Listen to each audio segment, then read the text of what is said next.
Boa noite, igreja. Que Deus abençoe cada um que está aqui esta noite para louvar e bendizer o nome santo de Deus. Amém? Irmãos, o tema já está ali. Esse tema é o próprio verso bíblico de 1 Tessalonicenses, capítulo 5 e o verso 20, o próprio verso bíblico. Você pode conferir se você quiser, fique à vontade. Não desprezeis as profecias. O contexto dele é diversos preceitos. Ele vem falando, vem dando vários conselhos a nós. E um dos conselhos é esse: não desprezeis as profecias. Esse é um tema que eu preguei em várias igrejas daqui de São José e algumas de fora também, que eu sempre quis pregar aqui, na verdade, nesta igreja, mas toda vez que eu era convidado, que eu começava a me preparar para pregar esse tema aqui, eu não conseguia me concentrar enquanto eu estudava, e eu entendia que essa era a resposta de Deus para que eu não pregasse. E ele sempre me dava outro tema, e dessa vez as coisas se encaixaram, e eu acredito que essa vez ele quer que eu pregue esse tema aqui. E quando nós subimos num púlpito, nós temos que acreditar, temos que crer, temos que buscar o que Deus quer que a gente fale. É ou não é verdade? Porque quando nós estamos aqui, nós somos chamados, além de pregador, de mensageiro. Mensageiro de quem? De Deus. Então a mensagem não é do mensageiro, a mensagem é de Deus. E eu creio de todo o meu coração que essa mensagem, para você que está aqui e para você que está em casa também nos assistindo, essa mensagem para você é de Deus. Não desprezeis as profecias. Eu acredito que esse seja talvez o principal tema, profecia, o principal tema que nós devemos dar atenção nos dias de hoje. Graças a Deus cresceu muito esse tema, nós começamos a ver lives, estudos mais frequentes depois da pandemia, né? Parece que a pandemia deu um chacoalhão, assim, o pessoal começou, né, a buscar mais. Mas eu ainda acredito que nós ainda precisamos buscar mais. E o estudo vai mostrar o porquê. Nós vamos fazer uma comparação de algumas pessoas que não estudaram as profecias. Elas tiveram sérias consequências por causa disso, no seu tempo. Esse povo, esse tempo, essas pessoas foi o povo judeu. Nos dias do primeiro advento, os dias ali que antecederam o nascimento de Cristo, nós vamos falar bem do ponto em que Cristo veio à terra, que ele pisou nesta terra, que ele nasceu como apenas um bebezinho. Vamos falar desse ponto da história de Cristo.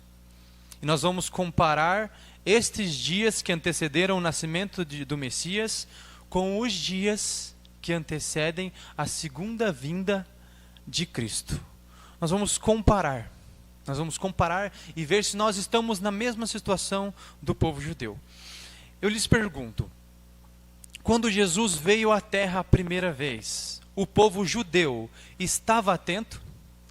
Sabia que Jesus estava nascendo?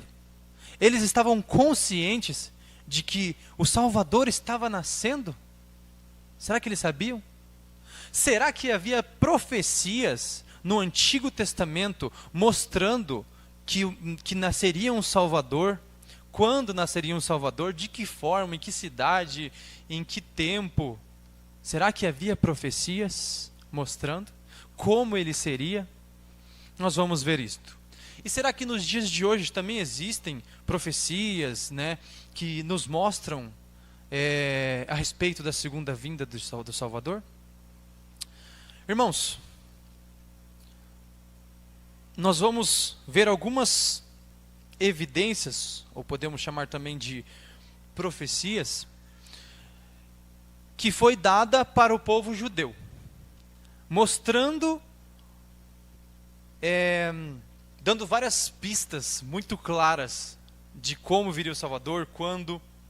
E eu gostaria que 5 pessoas me ajudassem para que nós ganhássemos tempo. Preciso de 5 voluntários, cada um assume um verso bíblico. Vilmara pode ficar com Números capítulo 24, verso 17, por favor. Deunice, Miqueias 5, verso 2. Mais alguém? Mais alguém? Eduardo, Daniel capítulo 9, versículo 24 e 25. Você pode ficar com o 26 também, Eduardo? 24, 25, daí dá uma pausa, depois lê o 26. E Levítico, mais uma pessoa só, então, Levítico 23, versículo 4 e 5. Quem pode ficar com esse, por favor? Levítico, o Gabriel. Gabriel. Então vamos lá. A Vilmara, então, vai ler para nós Números, capítulo 24, verso 17. Vê-lo-ei, mas não agora. Contemplá-lo-ei, mas não de perto. Uma estrela procederá de Jacó, de Israel subirá um cedro, que ferirá as têmporas de Moabe e destruirá todos os filhos de Sete. Vocês já ouviram falar da estrela de Jacó, né? Aquela estrela que os magos, aqueles 3 magos viram e eles souberam que aquela estrela os conduziria até a Salvador. Esta estrela é chamada da estrela de Jacó. E essa profecia mostra que haveria uma estrela mostrando quando Jesus estaria para vir. Miqueias, então, aí ela nos dá um sinal astronômico do primeiro advento de Cristo. Miqueias 5, verso 2. A Deunice. Efrate, posto que, pequena entre milhares de Judá, de ti me sairá o que será Senhor em Israel, e cujas origens são desde os tempos antigos, desde os dias da eternidade. Esse verso nos diz a cidade onde ele nasceria. Ele diz Belém Efrata, que é a mesma Belém da Judéia. Ele nos diz a cidade onde Cristo nasceria. O primeiro verso diz que nos daria um sinal astronômico quando chegaria a hora dele nascer. O segundo verso nos diz a cidade, né? Mas também dizia ao povo naquele tempo a cidade onde ele nasceria. Daniel, capítulo 9, versículo 24 e 25 é o contexto das 70 semanas, tá bom? 70 semanas estão determinadas sobre o teu povo e sobre a tua santa cidade para fazer cessar a transgressão, para dar fim aos pecados, para expiar a iniquidade, para trazer a justiça eterna, para selar a visão e a profecia e para ungir o santo dos santos. O ungir o santo dos santos representa o batismo de Cristo. O santo dos santos é Cristo.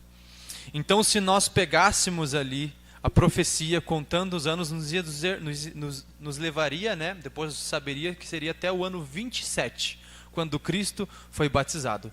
Essa profecia nos dá o tempo exato em que o Messias seria batizado. Ou deu aos judeus o tempo exato em que o Messias seria batizado. Versículo 26, Eduardo. Até o 24 ali, pode ler o 25? Pode ler o 25 e o 26, por favor. Sabe e entende desde a saída da ordem para restaurar e para edificar Jerusalém até o ungido ao príncipe, 7 semanas e 62 semanas. A praça e as circunvalações se reedificarão, mas em tempos angustiosos. Depois das 72 semanas será morto o ungido, e já não estará, e o povo de um príncipe que há de vir destruirá a cidade e o santuário, e o seu fim será num dilúvio. Até o fim haverá guerra, desolações são determinadas. Era a profecia das 70 semanas, que são 490 anos. E na última semana, nos últimos 7 anos, que era a última semana profética, no início dela era o batismo de Jesus, o ano 27. 3 anos e meio, no meio da semana, a profecia diz que Jesus seria o quê? Morto. Jesus seria morto no meio da semana. E a semana se encerraria no ano 31. E na semana se encerraria no ano 34 com o apedrejamento de Estevão. Então a profecia era bem clara em relação ao batismo e à morte de Cristo. A data exata, o ano exato em que isso aconteceria. E Levítico, com Gabriel, capítulo 23, versículo 4 e 5, falando sobre a Páscoa. São estas as festas fixas do Senhor, as santas convocações, que proclamareis no seu tempo determinado. No mês primeiro, aos 14 do mês, no crepúsculo da tarde, é a Páscoa do Senhor. Se eles ouvissem a João Batista, que veio para abrir o caminho para o Messias, e eles prestassem atenção no que ele disse, quando ele falou, eis o Cordeiro de Deus que tira o pecado do mundo. Eles sacrificavam o cordeirinho ali, os sacerdotes, os sumos sacerdotes, sacrificavam o cordeirinho, que representava aquele Cordeiro, Jesus Cristo. Eles teriam entendido que ele era o Cordeiro. Então, se eles olhassem para esse verso bíblico, eles iam entender, eles iam ver o dia, o mês e a hora em que Cristo morreria. Não somente o ano como a profecia das 70 semanas, mas esse verso ele mostrou para eles o dia, o mês e a hora em que Cristo morreria. Então a pergunta fica assim para nós: por quê? Por que eles negaram Jesus? Havia tantas profecias. Será que eles estudaram? Havia tantas evidências mostrando como Jesus viria, em que cidade ele nasceria, um sinal astronômico que mostraria a sua vinda, o dia e a hora e o mês em que ele morreria. E mesmo assim ele foi rejeitado. Mesmo assim ele foi rejeitado. Será que nós podemos comparar o tempo deles com o nosso tempo? O resumo de tudo isso, fica ali. Números nos dá um sinal astronômico da primeira vinda de Cristo. O Miqueias nos diz a cidade onde ele nasceria. Daniel nos diz quando ele seria batizado. Daniel 9:26 nos diz quando ele morreria. E Levítico, pasmem, menciona o dia, o mês e a hora em que Cristo seria crucificado. E alguns estudiosos dizem que existe mais de 300 referências no Antigo Testamento em relação ao primeiro advento de Cristo. Então, por quê? Por que Jesus foi rejeitado? E João capítulo 1, versículo 11, o que diz lá? Ele veio para o que era seu e os seus não o receberam. Será que foi por causa do estudo da profecia? Será que eles não estudaram as profecias? Eles sabiam que haveria de vir um Messias. Mas será que eles estudavam as profecias? Da mesma maneira hoje, nós sabemos que Jesus vai voltar a segunda vez, mas será que nós estamos dando atenção aos livros de Daniel e Apocalipse? O grande conflito? Será que nós estamos dando real devido valor a estes livros? Ou será que nós estamos procurando qualquer outra desculpa para não estudá-los?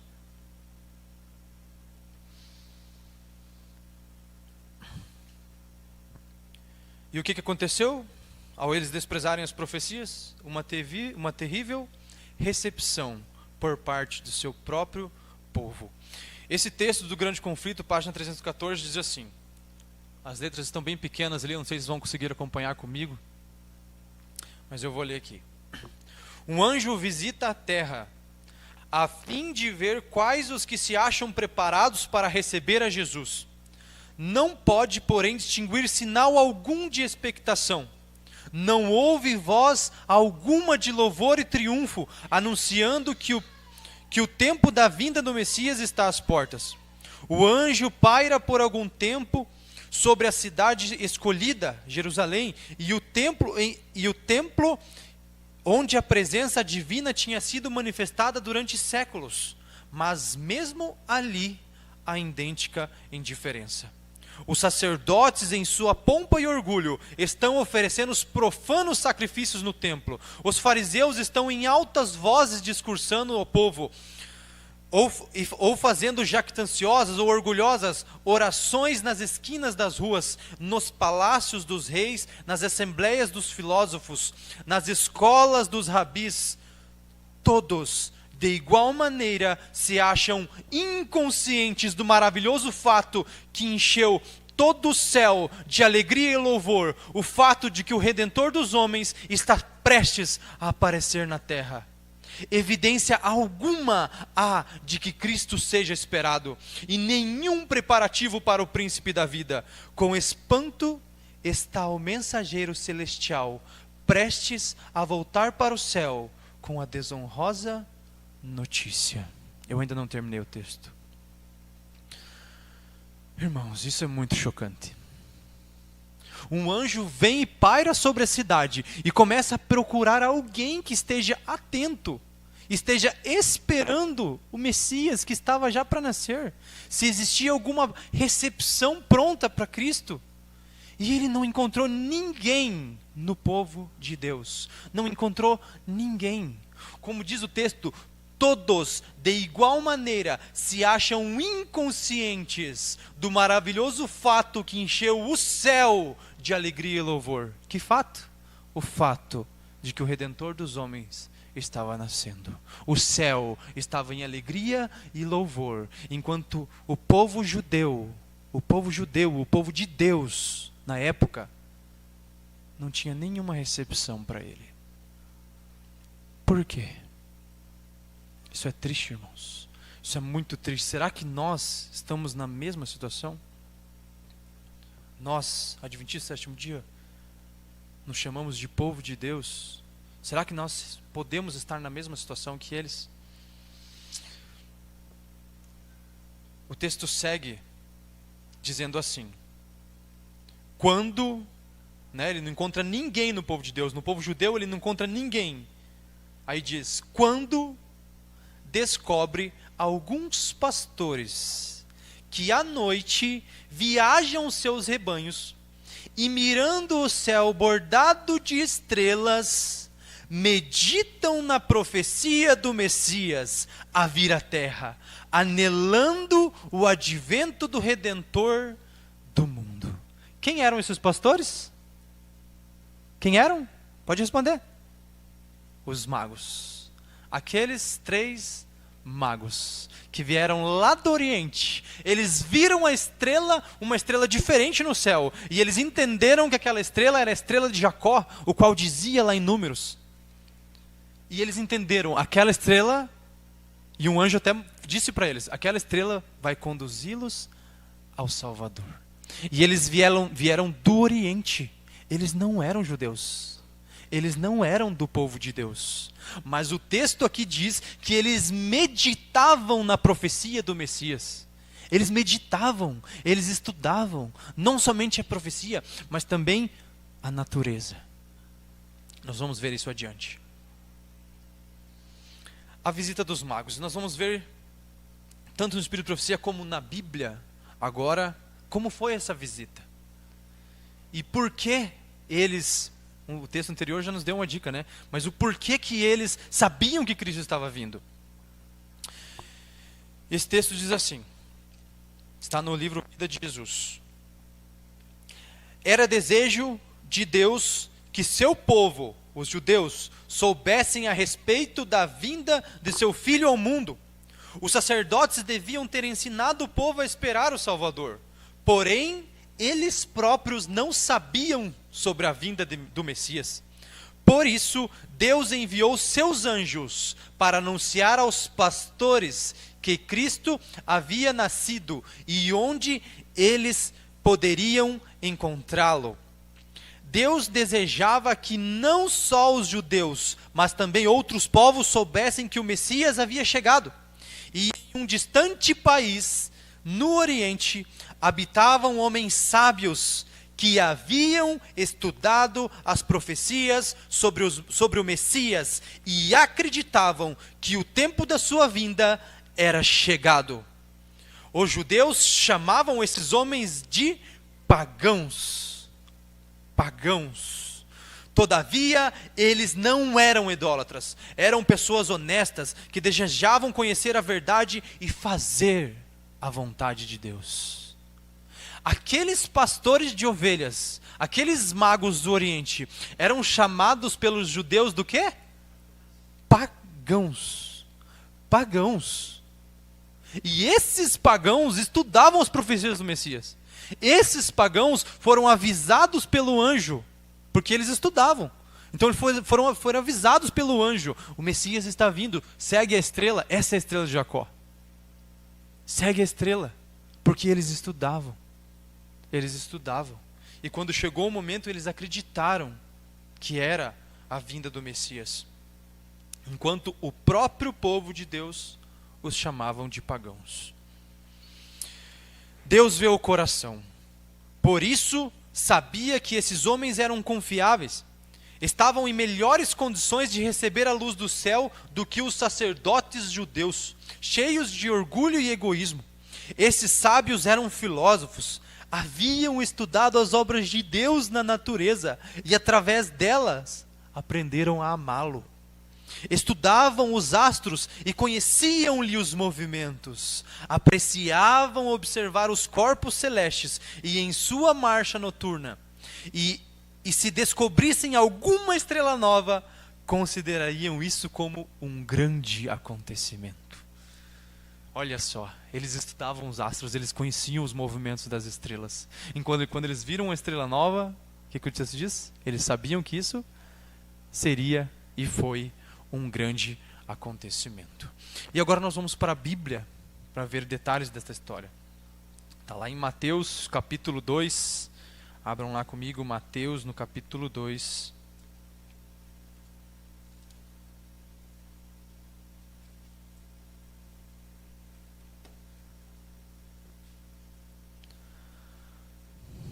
Mateus capítulo 2, nós vamos ler do versículo 1 em diante.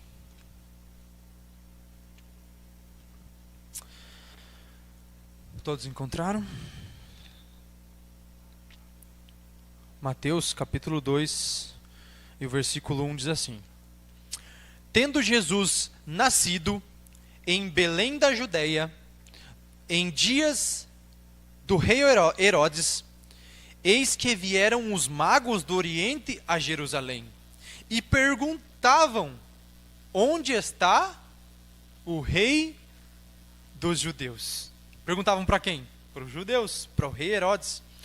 Aí ele diz: porque vimos a sua estrela no Oriente e viemos para adorá-lo. Olha só, eles estudavam as profecias, eles estavam cientes de que Jesus havia nascido. Agora eles chegam no povo de Deus e começam a perguntar para eles. Eles devem saber, né? É o rei deles que nasceu, eles devem saber, né? Então vamos perguntar para eles: onde é que está o rei de vocês que nasceu? Que nós viemos para adorá-lo.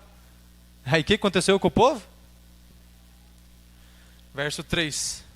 Tendo ouvido isso, alarmou-se o rei Herodes, e com ele toda a Jerusalém. Eles não sabiam. Como diz o texto do Espírito de Profecia, estavam inconscientes do maravilhoso fato que encheu todo o céu de alegria e louvor. Eles estavam inconscientes de que Jesus havia nascido, enquanto aqueles pagãos estavam vindo ali perguntar para eles onde é que ele está. Versículo 4. Então, olha o que Herodes faz.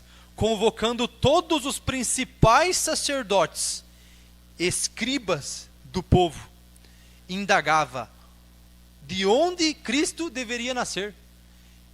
Eles nem sabiam. Nem os sacerdotes, nem os escribas sabiam que cidade Jesus deveria nascer, sendo que o texto era claro. Aí eles dão uma lição de moral, dão um tapa na cara dos judeus e olha o que eles dizem. Em Belém da Judeia? Responderam eles, porque assim está escrito, por intermédio do profeta de vocês. E eles dizem o que o profeta diz na Bíblia: e tu, Belém, terra de Judá, não és de modo algum a menor entre as principais de Judá, porque de ti sairá o guia que há de apacentar o meu povo Israel. É quase o mesmo que está lá em Miqueias 5, verso 2. E eles recitam o verso para eles, para o próprio povo judeu. Que vergonha. Que vergonha que eles devem ter passado. Versículo 7. Com isto, Herodes, tendo chamado secretamente os magos, inquiriu deles com precisão quanto ao tempo em que a estrela aparecera, e enviando-os a Belém, disse-lhes: ide, informai-vos cuidadosamente a respeito do menino, e quando o tiverdes encontrado, avisai-me para eu também ir adorá-lo. Olha só o que diz o rei Herodes. Depois de ouvirem o rei, partiram, e eis que a estrela que viram no oriente os precedia, até que chegando, parou sobre onde estava o menino. E vendo eles a estrela, alegraram-se com grande e intenso júbilo. Entrando na casa, viram o menino com Maria, sua mãe. Prostrando-se, o adoraram, e abrindo seus tesouros, entregaram-lhe suas ofertas, ouro, incenso e mirra, sendo por divina advertência prevenidos em sonho, para não voltarem à presença de Herodes. Regressaram por outro caminho à sua terra. Irmãos, um anjo os preveniu em sonho, para que então eles não voltassem à presença de Herodes, porque Herodes falou: vejam onde está o menino, então vocês me digam para que eu também vá adorá-lo. Irmãos, o próximo verso me dá muito medo. Sabe? Eu fiquei meditando e pensando nisso um tempo. Olha o que diz o verso 13. Tendo eles partido, desviaram o caminho, por prevenção divina, não foram falar para o rei Herodes onde estava Jesus. Tendo eles partido, eis que apareceu um anjo do Senhor a José em sonho e disse: dispõe-te, toma o menino e sua mãe, foge para o Egito, permanece lá, até que eu te avise, porque Herodes há de procurar o menino para quê? Para o matar. Sabe, irmãos, eu fiquei pensando nisso. Eu acho, às vezes, o povo judeu achava que sabia de tudo, eles sabiam que havia um Messias, mas não estudavam o momento, como ele viria, achavam que viria um rei pomposo que sentaria num trono e marchasse à frente do exército, fazendo Jerusalém dominar Roma e dominar todo mundo, como vinha Babilônia, Medo-Pérsia, Grécia e Roma. Eles achavam que Jerusalém seria a próxima a governar o mundo, que Jesus viria para fazer isso. Mas ele veio como um homem simples, não sentou num trono terrestre, nasceu em um berço de palha, em um estábulo, veio totalmente diferente. Se eles tivessem estudado as profecias, Isaías 53, se eles tivessem lido Isaías 53, eles sabiam que Jesus não viria daquela maneira como eles esperavam. Aí eu fico pensando, eles não estudaram as profecias. E quando Jesus veio, em vez deles querer adorá-lo, eles quiseram matá-lo. E consequentemente depois, quando Jesus cura a mão do homem, a mão ressequida, os sacerdotes ali, os fariseus que estavam ali, começaram a traçar planos para matá-lo. Matá-lo. Eu fico pensando, se eu trouxer isso para os dias de hoje, sabe? O Xi não vai ser diferente. Porque se eu não estudar as profecias em relação ao segundo advento de Cristo, em relação aos meus dias hoje, se eu não estudar agora, enquanto eu tenho tempo, quando chegar a hora, eu vou procurar matá-lo. Depois dos 1000 anos, todos os que não se salvarem vão procurar matá-lo. Estou mentindo? Apocalipse 20. Leia. Profecia. Vão procurar matá-lo. Da mesma maneira como aconteceu, vai acontecer de novo. O Espírito de Profecia diz que nós não sabemos o dia e a hora da volta de Cristo, mas é exigido de nós saber quanto à sua proximidade. É exigido de nós. E nós só vamos entender isso estudando as profecias.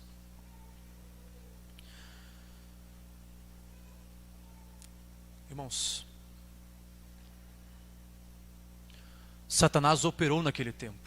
Satanás colocou o dedo dele, colocou a mão, colocou o corpo todo nisso, para que o povo rejeitasse a Cristo, para que o povo entendesse que aquele não era o Messias, para que o povo não estudasse as profecias. Olha o que diz esse texto. Quando foi dada a palavra escrita de Deus, quando foram escritos os primeiros versos bíblicos, o que Satanás fez? Quando foi dada a palavra escrita de Deus, alguém consegue ler o que está escrito lá? Satanás estudou as profecias. Satanás estudou as profecias concernentes ao advento, ao primeiro advento do Salvador. De geração em geração operou com o intuito de cegar o povo para essas profecias, de modo a rejeitarem Cristo em sua vinda. Está vendo? Está vendo? Ele conseguiu cegar toda a Jerusalém. todos não sabiam que Cristo estava para nascer. Graças a Deus, Jesus converteu muitos. Muitos aceitaram que ele era o Cristo. Mas quando ele nasceu, o povo todo, todos, não tinha ninguém que estava consciente que ele estava nascendo. Sabe, existem muitas semelhanças, eu acredito, daquele tempo para os dias de hoje. Só que a diferença é que quando ele veio, Cristo foi rejeitado pelo seu próprio povo. Mas agora, quando ele vir a segunda vez, ele não será rejeitado. Ele vai vir como um rei agora em seu trono glorioso. E ele dirá para muitos: apartai-vos de mim, porque não vos conheço. Ele não será rejeitado. Nós seremos se nós não buscarmos. Nós seremos se nós não segui-lo. Nós seremos se nós não estudarmos as profecias. Se nós continuarmos deixando Satanás nos cegar. Mas como assim, Wesley? Você está dizendo então que nós estamos cegos? Não, aquele povo estava cego. Eles recusaram a Cristo. Mas pensem, eles sabiam que Cristo viria. Eles só não estudaram as profecias. Quando nasceu um homem simples, eles o recusaram. Hoje nós sabemos que Cristo vai voltar. Mas nós estamos dando ouvido às profecias. Nós estamos buscando, estudando. Se nós não estamos fazendo isso, a única coisa que eu posso dizer é: Satanás está ganhando a luta de novo. Ele está nos cegando de novo. E eu digo isso com base nesse texto. Satanás operou naquele tempo, Satanás continua a operar hoje. O que Satanás fez com eles? Cegou-os para que eles não estudassem as profecias. Foi o que disse o texto. Olha o que diz esse: à medida em que nos aproximamos do final da história deste mundo, as profecias referentes aos últimos dias exigem nosso estudo especial. O último dos escritos do Novo Testamento, o Apocalipse, está cheio de verdades cuja compreensão nos é necessária. Irmãos, se eu gasto 50 litros de gasolina para ir daqui em Guaratuba, é um exemplo. Se eu colocar 25, eu vou chegar lá? Não, é necessário que eu abasteça 50. Agora, esse texto está me dizendo que é necessário que eu estude as profecias. É necessário. Olha a continuação dele: Satanás cegará as mentes. Isso está escrito lá? Vocês conseguem ver? Cegou. Satanás cegou as mentes, de modo que se satisfazem com qualquer outra desculpa para não estudarem o Apocalipse. Satanás, aquele texto diz que Satanás cegou a mente do povo para eles não estudarem as profecias, de modo a rejeitarem Cristo em sua primeira vinda. Agora esse texto está dizendo que Satanás cegou as mentes para que nós arrumemos qualquer outra desculpa para não estudarmos o Apocalipse. É o que está dizendo o texto, não eu. Irmãos, eu chego aqui na igreja, eu fico feliz porque lá no meu aplicativo, lá no celular, lá, eu recebi o link da Escola Sabatina e eu coloquei lá: eu estudei todos os dias a lição da Escola Sabatina. Eu não tenho nada contra o estudo da lição da Escola Sabatina, mas irmãos, não é o suficiente. Não é o suficiente. O principal é, como disse o texto, exigem as profecias referentes aos últimos dias, exigem nosso estudo especial. O nosso estudo especial não é lição de Escola Sabatina, nada contra, como eu já disse, não é, deve ser, tem que ser o Apocalipse, juntamente com o livro de Daniel. Temos o livro Grande Conflito, temos o livro Patriarcas e Profetas. Falam claramente a nós sobre assuntos de vasta importância dos últimos dias. Não deixe Satanás te cegar.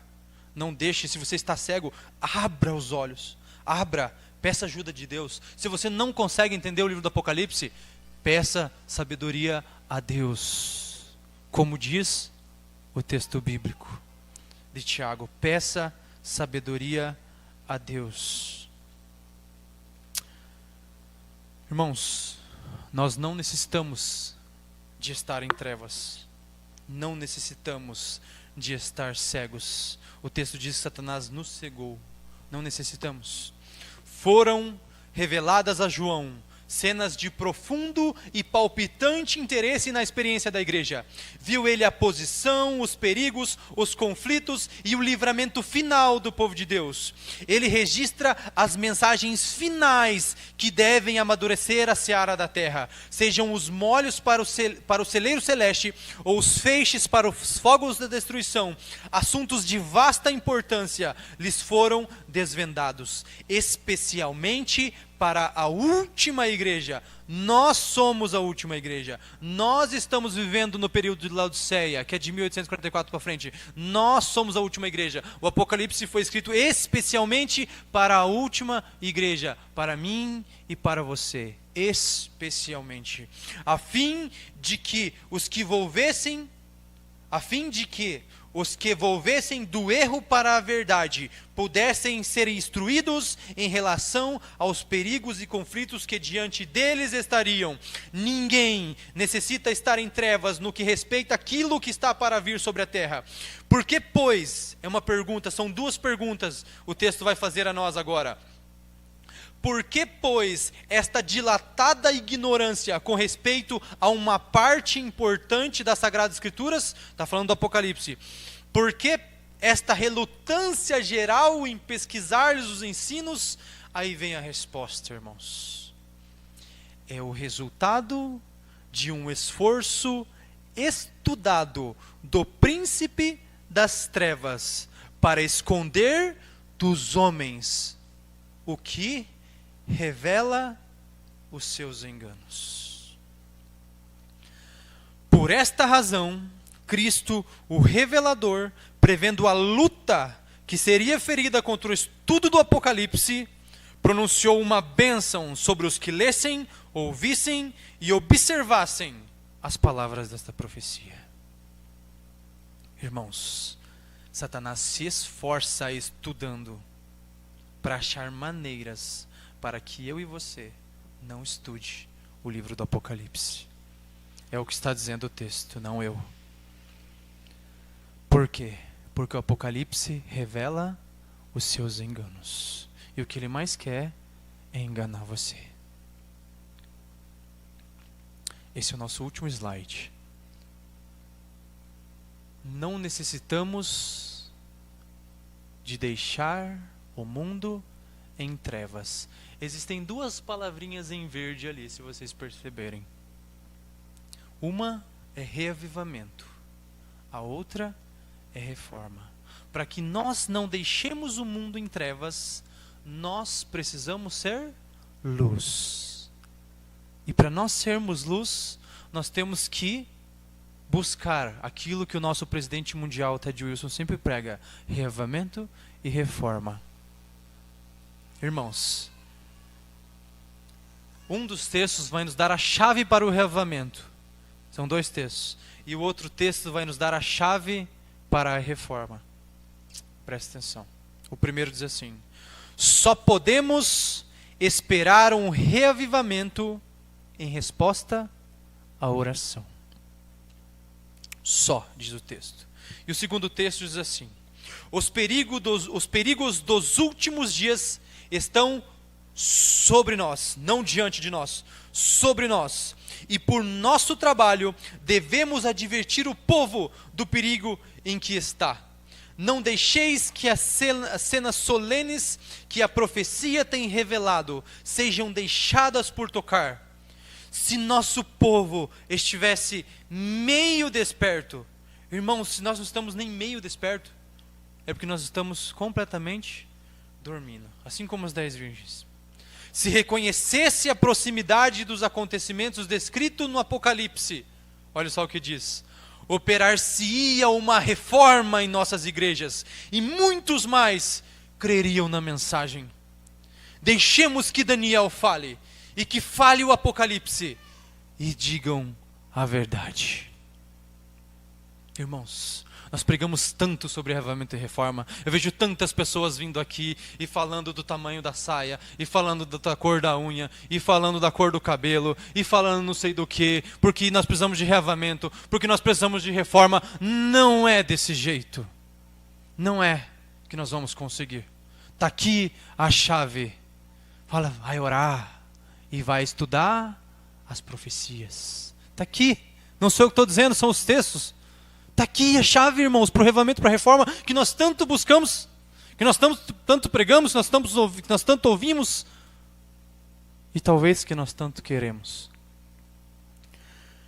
Sabe, eu sempre fui, eu digo isso com vergonha, por muitos anos da minha vida, eu tenho acho que 16 anos de adventista, na maioria desse tempo, irmãos, eu sempre gostei muito de x-salada. E sabe o que eu fazia? Eu sentava na lanchonete e eu pedia o x-salada, e quem me conhece sabe que eu sou muito esquecido. Sou muito cabeça dura. E eu sempre esquecia de pedir para tirar o bendito presunto. E chegava lá e eu já via aquele rosinha assim. Aí o que eu fazia? Comia. Eu sempre fui assim. Sabe, eu só mudei isso, eu só consegui realmente mudar isso quando eu comecei a estudar profecia. É sério? Eu só comecei a mudar o adventista que eu sempre fui quando eu comecei a estudar profecia. E na verdade, eu cheguei a abandonar todo tipo de carne, não só o presunto ou o que for. Irmãos, eu não atingi o reavivamento e reforma ainda. Eu tenho muito que melhorar. Tenho muito que melhorar. O que eu vou dizer de mim? Porém, muitas das vitórias em que Deus venceu na minha vida foi através do estudo da profecia. Porque ela abre os nossos olhos. Ela tira as escamas. A gente começa a descegar os olhos, se é que eu posso dizer assim. E começa a ver com mais clareza as coisas em vários aspectos. E o problema é que as pessoas falam, fanático, mas eu estou vendo aqui, que está chegando a hora, que não tem mais tempo, que eu preciso me preparar, e que eu não posso continuar numa meia adoração. Reavivamento e reforma, oração e estudo do Apocalipse. Não estamos desmerecendo o restante da Bíblia, mas o livro escrito especialmente para nós hoje é o livro do Apocalipse. É a verdade presente. Nós estamos muito sábios de verdades passadas, são muito importantes, nos trazem lições, sim, mas a verdade presente transforma, porque é para agora. E tem que ser hoje. O dia da salvação é hoje. Você sabe o significado da palavra Apocalipse? Qual que é? Revelação. Você sabe por que é revelação? O termo apó, no grego, ele significa para fora de, retirado de, ou para longe de. O termo apó. O termo calipto, ou calipse. Vamos usar mais uns exemplos do apó. Apóstolo. Apóstolo significa aquele que foi enviado para longe, para fora, para levar uma mensagem. Apostasia significa aquele que saiu do povo de Deus. Vem do apó. Saiu do povo de Deus. E a palavra calipse ou calipto, tanto que a palavra eu, ela significa bom. A palavra calipto significa sombra. A palavra eucalipto, significa boa sombra. E quando nós juntamos o termo apó com calipto ou calipse, significa para fora das sombras, ou para longe das sombras, ou retirado das sombras. E quem está para fora das sombras está em claras, porque algo lhe foi revelado. Por isso que o Apocalipse significa revelação. Irmãos, Satanás está cheio de armadilhas. Cheio. Armadilhas que nós nem sabemos que são armadilhas. E nós estamos dentro delas, muitas vezes. Mas o livro da revelação, ele quer mostrar essa armadilha, para que a gente saia dela. Apocalipse capítulo 1, verso 1, não precisa abrir. Ele diz revelação, ele começa o texto dizendo revelação de quem? Jesus Cristo. Revelação de Jesus Cristo. Os evangelhos são lindos, mostra a história de Cristo nessa terra, revelando o caráter do Pai. E o Apocalipse também, irmãos. Ele é lindo, é um livro cheio de amor. Parece que não, mas é. Estude, você vai ver. Cheio de amor. Ele revela a obra de Cristo na sua intercessão no santuário, o que Ele está fazendo, como Ele vai fechar a porta da graça. Mostra tudo para nós, toda a obra de Cristo, a revelação do que, não do que Ele fez, do que Ele está fazendo agora, hoje, neste exato momento. É isso que nos mostra o livro do Apocalipse, irmãos. Revelação de Jesus Cristo. Irmãos, eu gostaria de deixar um apelo para você. Talvez você faça como eu, quando eu caiu minha ficha sobre o livro do Apocalipse. Eu corri para o YouTube e comecei a ver um monte de vídeos. Vídeos explicando capítulo tal, vídeos explicando capítulo tal. E a minha cabeça começou a virar uma bagunça, assim, ó. Começou a virar uma bagunça. Sabe, eu não tenho nada contra você ir lá e ver um vídeo. Mas não deixe essa bagunça formar na sua cabeça. Seja um bereano. Sabe o que o bereano fazia? O apóstolo pregava, ele corria para casa e lá. Será que está certo o que ele falou? É isso que ele fazia. Então não tem problema você ir lá ver um sermão no YouTube, presencial, não tem problema nenhum. Mas vá para sua casa, abra a Bíblia e veja se está certo. Busque, peça sabedoria a Deus. O Apocalipse não é tão difícil assim de entender como dizem.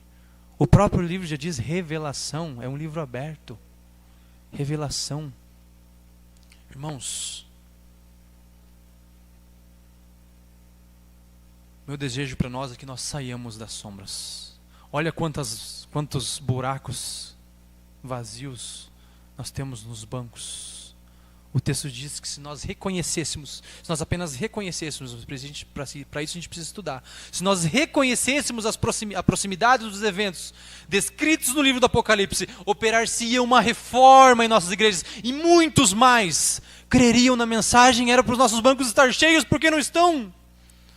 Irmãos, eu gostaria muito que vocês buscassem as verdades no livro do Apocalipse. E não escutem o que qualquer um diz, o que todos dizem. Busque por si. Sabe, os pastores na época não estudaram as profecias. Os pastores eram sacerdotes, eles crucificaram a Cristo. Então não dê ouvidos a todos. Busque a Bíblia e o Espírito de profecia, e o Espírito Santo vai auxiliá-lo, irmãos. Porque Satanás está cegando a todos nós. Então não existe confiança. A única confiança é a Bíblia. Busquemos, estudemos Daniel juntamente com o livro do Apocalipse. Leiamos o grande conflito. Irmãos, que Deus te abençoe. Eu espero que esta mensagem toque profundamente o seu coração através do Espírito Santo, e que o Apocalipse faça uma reforma nas nossas vidas, na minha e na sua, para que a gente possa acelerar o retorno de Cristo, e que as pessoas possam ver Cristo em nós, em uma vida reformada, transformada, irmãos. Saiamos das armadilhas de Satanás, saiamos das trevas. Amém.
Verdade que liberta, nós teremos, unidos pela palavra, conclusão dobrada do Espírito, ó Senhor, vem nos encher, faz-nos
Oremos. Santo amado Pai que estás nos céus, louvado e exaltado seja o teu santo nome, Pai. Nós gostaríamos de te agradecer por, Senhor, deixar maravilhosas palavras, Senhor, para nós, especialmente para nós nos dias de hoje, Pai, descritas no livro do Apocalipse, Pai, e também de Daniel. Ó Senhor nosso Deus, queremos te pedir misericórdia sobre nós, Pai, pois Satanás tem tentado e tem conseguido, Pai, cegar o seu povo, Deus. Por favor, Deus, então eu venho te clamar e te pedir, Senhor, por favor, meu Pai, que o Senhor nos livre das estratégias dele e que o Senhor nos ajude a fazermos a nossa parte para então abrirmos de novo os nossos olhos, Senhor. Ajude-nos a sairmos das trevas e ajude-nos, Pai, a reconhecer que estamos cegos. Ajude-nos a reconhecer que estamos em trevas. Ajude-nos a buscar a luz maravilhosa que o Senhor deixou nos teus escritos, para que então haja, enfim, Pai, uma reforma, Senhor, e também um revivamento em nós, para que os outros possam ver o Senhor em nós, e para que essa igreja não caiba, tenha pouco espaço de tanta gente que venha vir, Senhor, ouvir as tuas palavras, Deus. Senhor, tende misericórdia de nós, Pai. Afasta o inimigo de nós, em nome de Jesus. Amém.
E em breve